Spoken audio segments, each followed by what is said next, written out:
Coming right up, Straight Talk with Art Levine. Our guest tonight, Long Beach City Prosecutor Doug Haubert, as we continue our 23rd anniversary year. Straight Talk is brought to you in part by the Port of Long Beach, a leader in international trade and environmental stewardship. And the Press Telegram, your local news leader for over 100 years. And Scan Health Plan, for your health and independence.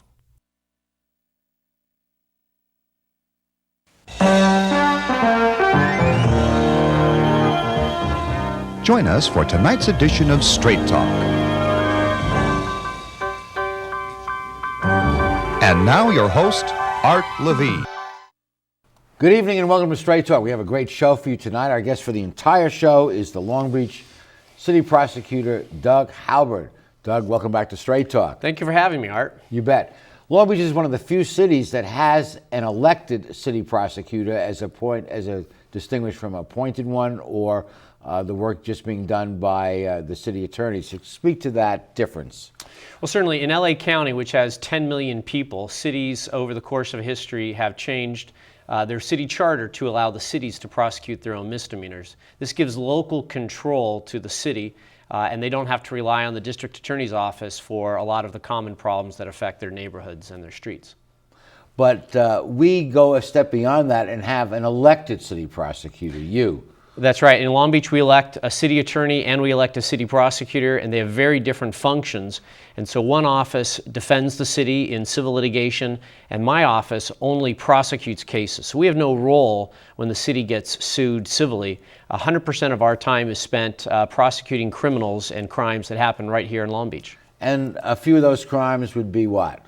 Well, we handle a lot of cases, about 14,000 cases a year, but typical cases include DUI, domestic violence, battery, vandalism, graffiti.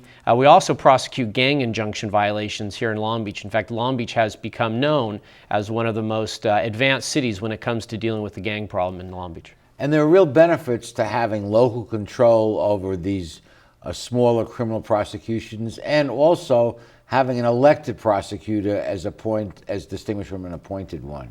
Well, certainly there are a lot of advantages to having a local prosecutor. Certainly I have more understanding of the local problems that affect Long Beach.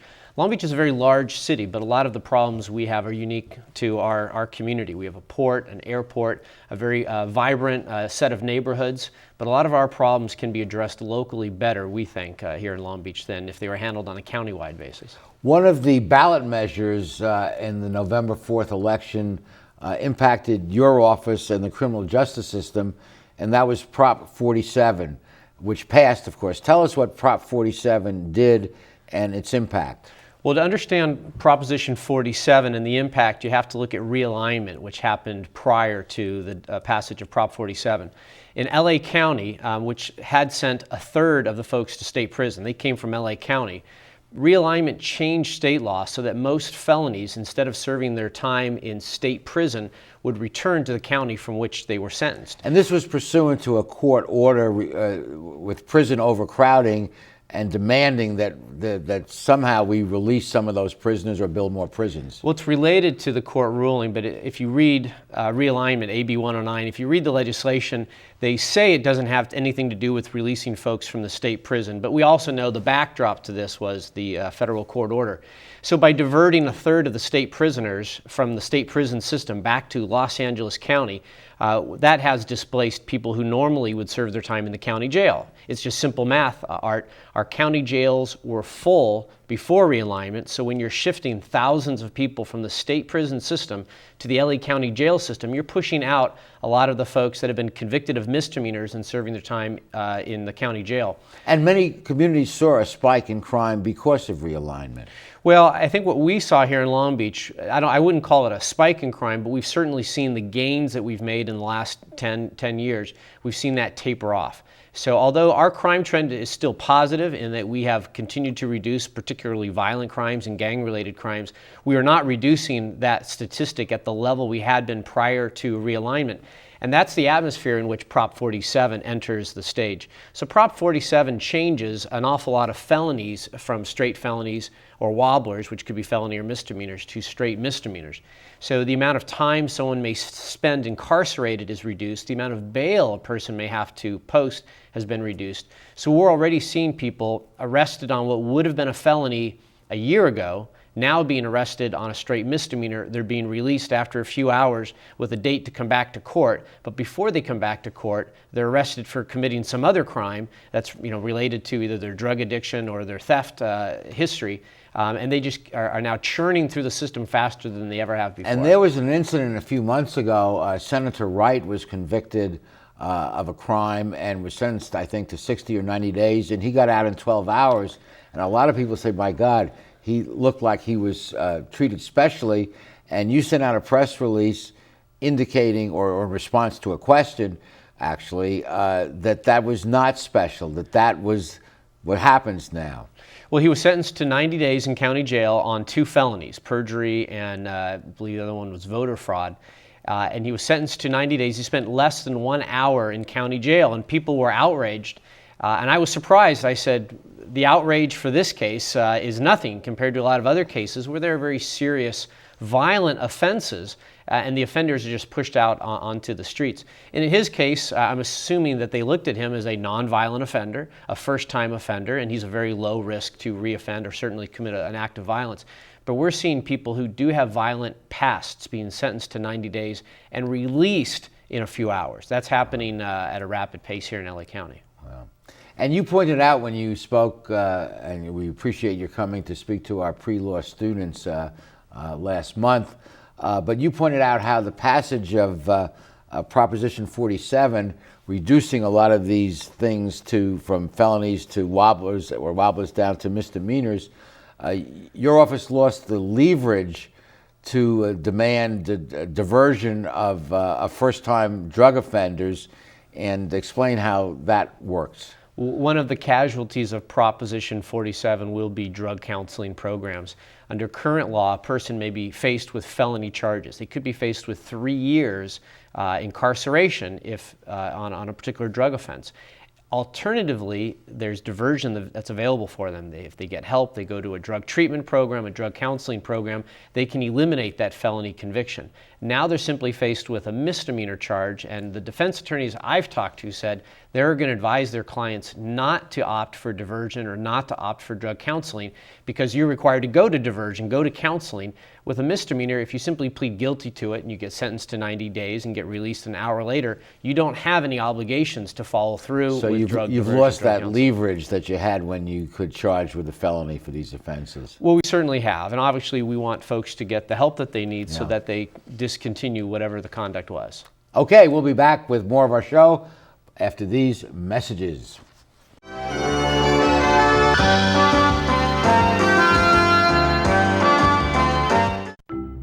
At the Port of Long Beach, we're not only delivering jobs, smart ideas, and forward-thinking environmental initiatives.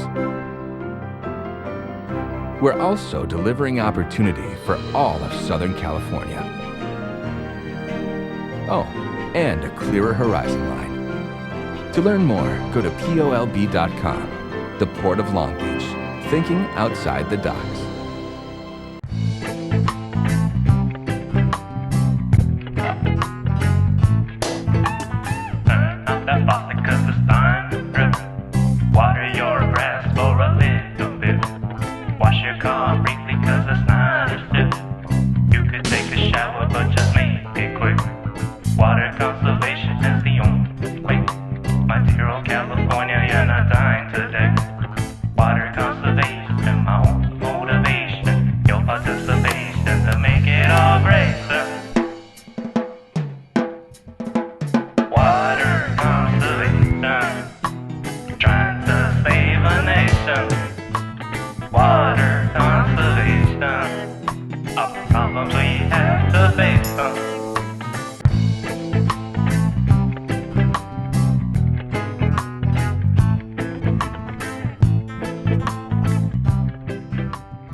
There's a world of opportunity available through the College of Continuing and Professional Education at Cal State Long Beach.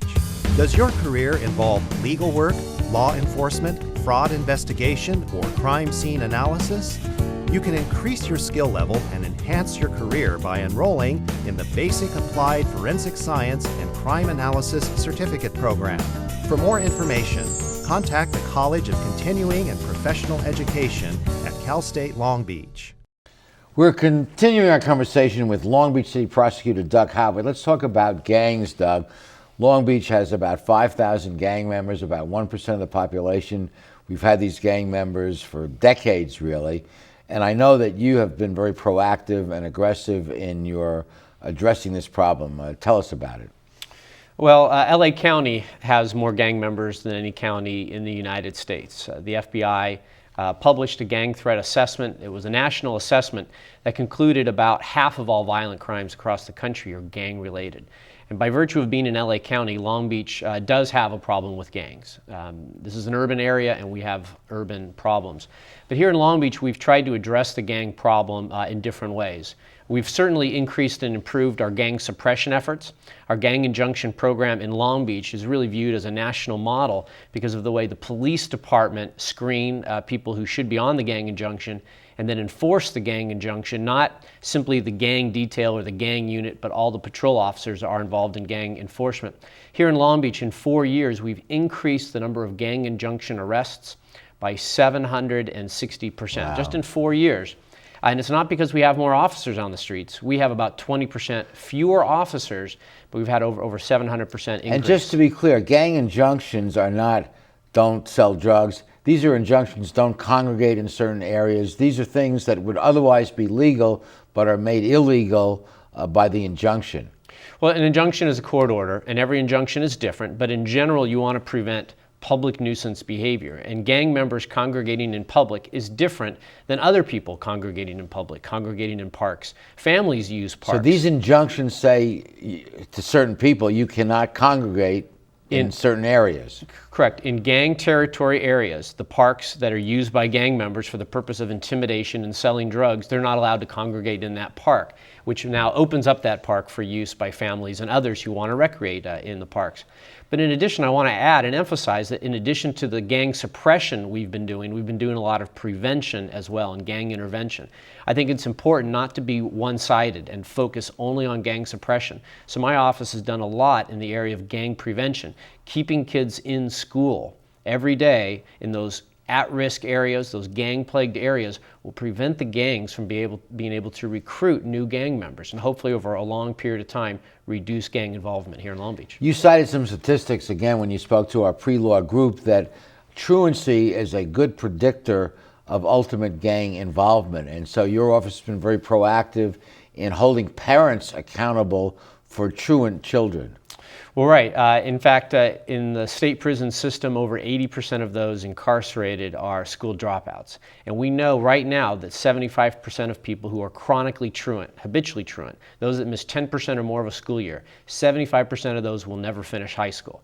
So we already know what's going on. When they start to fall behind in school and drop out of school, we know that that's a very likely group that's going to be enticed to join gangs or become active in the gangs. Keeping the 5th graders and 6th graders in their seats right now in school is going to pay off dividends in the next decade by reduced gang involvement. And you've focused not just on the kids, but on the parents who allow their kids to become truants. Well, there's no excuse for a 4th grader, a 5th grader not to be in school on a regular basis. Absent some medical reason, there's just no excuse for it. And we're finding that it's the parents that are the problems. Kids start off great in school, but if their parents don't make sure the kids get to school every single day on time, the kids are going to suffer, not the parents. We have to send a message to the parents early on that it is your responsibility. It will affect you if your kid is not in school. Very good. And I want to publicly congratulate you and your office on winning this impressive award from the Department of Justice, $203,000 federal grant to help with your efforts to combat gang crime in Long Beach.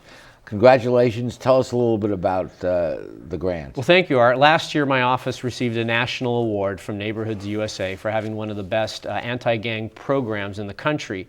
Following up on that award, we applied for a grant from the Department of Justice. This is the single largest grant my office has ever received, and it's to help with gang prevention and suppression here in Long Beach. It's just an acknowledgement that what we're doing is right and it's working, and I hope to carry it even further in the future. Well, I know how important that is, and particularly with the cutbacks with Long Beach Police Department in police manning generally, and in the gang unit in particular. Now, I know that some of those people are reassigned to patrol and are very effective in addressing, but you work closely with the Long Beach Police Department, do you not? I work very closely with Chief McDonnell, who's now our sheriff, and new Chief Robert Luna, and it's the police department that does this work day in and day out. But a close working relationship has been beneficial to both departments. Well, it's impressed me that despite the cutbacks in police manning, and despite cutbacks in the staffing even of your office by imaginative and proactive means of addressing the problem, you've been successful. Well, the new norm is that we're just going to have fewer resources than before. This is not a short-term problem. For the future of Long Beach, I believe we're going to see fewer resources, which means we have to deploy those resources more efficiently and more effectively than we ever have before. But we're doing that by sharing information and doing things using innovation to stretch our dollars further. The taxpayers deserve nothing less. And I know one of the areas that you have focused on is code enforcement, and you are a big believer in the broken window theory, and if you keep a neighborhood looking a certain way, you reduce the likelihood of crime. Mm-hmm. Well, I think the broken window theory is preventing a small problem from becoming a bigger problem. And once a neighborhood sees a building, for example, the building with the broken window, if that window doesn't get fixed, if that graffiti doesn't get removed, if that blight doesn't get addressed early on, the problem festers and it spreads throughout the block. Once you have a blighted neighborhood, an entire neighborhood that's gang-ridden and blighted, and you can see it, it's visually blighted, it takes a lot of resources, a lot of time, a lot of officers, a lot of prosecutors to turn that neighborhood around. The trick, Art, is to make sure that those small problems get addressed immediately before things go downhill, to ensure that they don't become such big problems that the city can't handle it anymore. And code enforcement is part of the bailiwick of the prosecutor's office. That's right. We handle the most serious code enforcement cases here in Long Beach, and I'm proud of our record, because I do think we have turned around some neighborhoods, some parts of the city that were blighted, and made them better places in which families can grow. Outstanding. We'll be back with more of our show after these messages.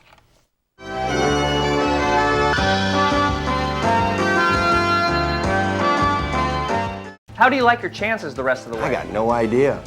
But I do know that if we stay with Naples Rib Company, at least we won't go hungry. Coach, what do you think about some of those questionable calls tonight? Yeah, but if you want a sound call, I'd call Naples Rib Company. You can't miss on that call. Then Naples Rib Company is part of your game plan? There really is nothing more motivating than a great barbecue meal at Naples Rib Company. Victory or not, Naples Rib Company, great game plan. Founded in 1976, Polly's Gourmet Coffee is Southern California's most complete gourmet coffee store. Polly's has the best tasting coffee, freshly roasted every day right in the store, plus a wide selection of teas, an in-house bakery, espresso bar, patio dining, and more.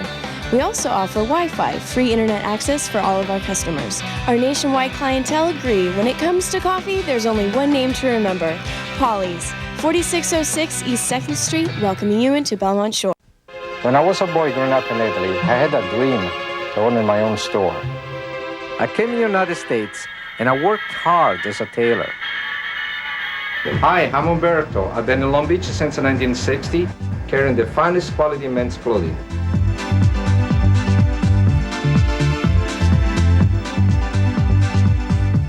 Italy's a long way away, but styles are just around the corner. Umberto, 2141 Bellflower, Long Beach. I think the dancing started right around the time we got charter. All of a sudden, he's downloading all these music videos and prancing around like some show pony. I even caught him dancing along to musicals on demand. I've never seen him so much as tap his foot. I just didn't get it. And then one day, I did. Get TV, internet, and phone for $29.99 each per month. Charter, make way for more. We're continuing conversation with Long Beach City Prosecutor Doug Haubert. You had cutbacks in your budget, as all city agencies did, and one of the imaginative things you came up with was a volunteer program, getting young law school graduates to work for nothing for your office and get some experience. Tell us how that's working out. Well, obviously they're getting experience, so they're not working for nothing, Art. But I would say the following. Our office did suffer significant cuts. We went from having about 21 prosecutors down to 15 prosecutors funded by the city. So what we did was we got together and thought, well, how can we bridge the gap? And we came up with a win-win program, which allows usually newer attorneys, but you don't have to be a brand new attorney, to volunteer in the office, get trained as a deputy city prosecutor. You get more experience as the program goes on, and it's a 4-month-long program. And at the end of that program, you are as trained and as prepared to be a deputy district attorney or a deputy city prosecutor anywhere in the state. And our volunteers, after 4 months, have gone on to become deputy district attorneys in San Diego and LA County and Orange County and Santa Barbara County. And of course, we're able to hire the best ones when we do have a vacancy in our office. We're able to hire them onto our staff, and we've done that successfully. So it's been a terrific program, but it's unique, Art, in that this is not a law clerk program. These are not law students. These are people who have already passed the bar. They're already licensed to practice law. And they've decided that the experience and the education in our office is so valuable, they want to put that practice on hold for 4 months to learn how to try a case in court, handle cases from arraignment to all the way to trial. And it really is a great win-win It's for a the win-win city situation. and for the attorneys themselves. Congratulations. That's really an imaginative address to a situation of scarce resources. So It is, and I think it's been very useful. Another item I want to touch on is the restarting the neighborhood impact prosecutions. Tell us what that's all about. Well, over the years, through budget cuts, the city prosecutor's office, which did have a robust community prosecution program, has lost the community prosecution. And what are element. community prosecutions? Well, it's really the equivalent in the last decade or so to community policing. Community policing took an officer, for example, out of the patrol rotation and put that person into the community so they deal directly with neighborhood block captains, neighborhood association presidents, the council offices, and local business groups to help them understand crime trends and to prevent crimes from occurring. So community prosecution is the same concept. It's using a prosecutor to do it. In Los Angeles, they call it a neighborhood prosecutor program. And here in Long Beach, we are trying to bring a little bit of that back. We've recently worked with the Downtown Long Beach Associates to put a neighborhood impact prosecutor in the downtown area and hopefully provide some of the benefits of that concept here locally in Long Beach. And you have been digitizing court orders affecting gang members. Tell us how that works. Well, I mentioned earlier that we've increased over 700% the number of arrests and prosecutions of those under the gang injunction program. Well, the way we've done that is by taking the information, people who've been served on the injunction and the terms of the injunction, and we've put that into the patrol car. So now patrol officers know who's on an injunction, what area the injunction applies to, what the terms of the injunction are. And by putting that information in the patrol cars, now patrol officers are helping the gang officers make an impact on gang crime here in Long Beach. And that includes stay-away orders. Well, on a different level, we've used that concept of giving patrol officers information to more proactively police the city. We've used that concept in a whole new way right now. For the last 30, 40 years, judges have been putting people on probation and ordering them as a condition of probation to do or not to do certain things. For example, a judge may order someone to stay away from a specific location as a condition of that defendant's probation. But the police officers never know about these conditions. So our office has started to digitize the conditions of probation that a judge orders, put it into a database that police officers can access. Now, for the first time in history, our police officers can help enforce that judge's order by arresting people if they return to the place that a judge ordered them to stay away from. We're the first city in the country that I know of to do this. It makes such sense, and so we are policing smarter and running the prosecutor's office smarter on fewer resources. We're never going to have the resources we once had, so we have to be innovative. We have to think outside the box, and we have to be willing to take risks and do things differently than we've done in the past. Doug first ran for city prosecutor in 2010, and then he was reelected in 2014. Before you first ran, you had a very successful job with a law firm specializing in city attorneys and city prosecutors being sent out to different cities. And you told me quite movingly why you decided to give that job up and come back and run for city prosecutor. You wanted to do something to make Long Beach a better city. You're right. I was a partner at Alshire and Winder, which is, I think, the best municipal law firm in California. But I'd lived here in Long Beach for a long time, and I'd been part of the community, and I had formerly been in the office as a deputy city prosecutor. And on October 30th of 2009, there was an incident at Wilson High School. It was their homecoming football game, and as the students were filing out, it happened that one gang member came across some rival gang members, and words were exchanged. These are words that amounted to a threat, and the gang member pulled out a gun and fired at least 3 shots. We know he fired at least 3 because he hit each of the 2 rival gang members.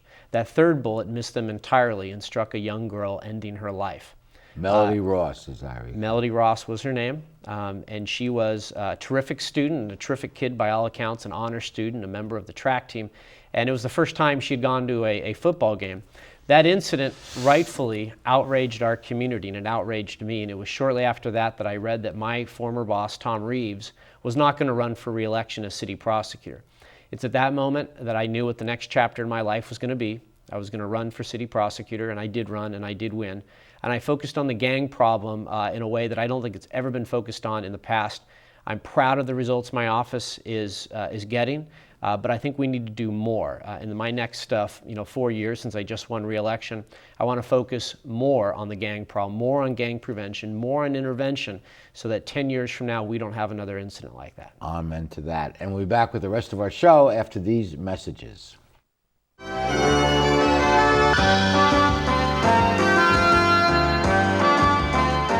Phil Trainees mixes California style with continental cuisine that includes fresh seafood from around the world. Since Phil is the chef, the menu has a wide variety of pastas, salads, soups, and appetizers that feature his unique personal touch. And the Italian-American signature dishes are simply beyond delicious. You never know who you're going to run into at Trainees, from the famous sports legends on the Wall of Fame to local celebrities having a drink at the bar.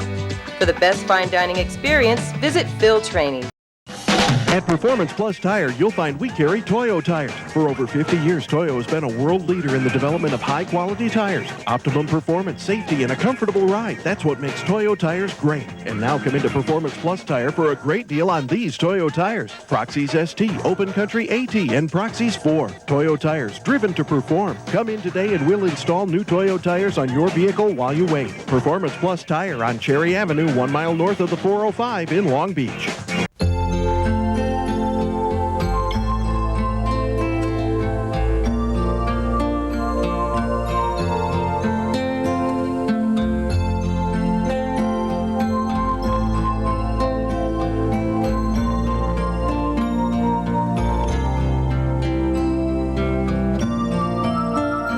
Take care of those who are closest to you, from our family to yours. McCarty's Jewelry, since 1932. There's a world of opportunity available through the College of Continuing and Professional Education at Cal State Long Beach. Would you like to move ahead in the field of human resources and personnel management? Sign up for the Human Resources Management Certificate Program. You'll learn how to expand your knowledge and skills and advance in this dynamic industry. For more information, contact the College of Continuing and Professional Education at Cal State Long Beach. I think we're very fortunate to have a prosecutor of the quality and commitment of Doug Haubert here in town, doing the job that he's doing. So we thank you for that, Doug, and wish you every success in your efforts to really address this serious problem of gangs. Well, thank you, Art. And Long Beach is a special community. It's given a lot to me, and I'm just so privileged to be in a position to give back to my community. Thanks for joining us, Doug. Thank you, Art. And please be with us next week for the next edition of Straight Talk. Good night, everyone. Straight Talk has been brought to you by the Port of Long Beach, the Press Telegram, and Scan Health Plan. And remember, Straight Talk is viewable 24/7 at straighttalktv.com.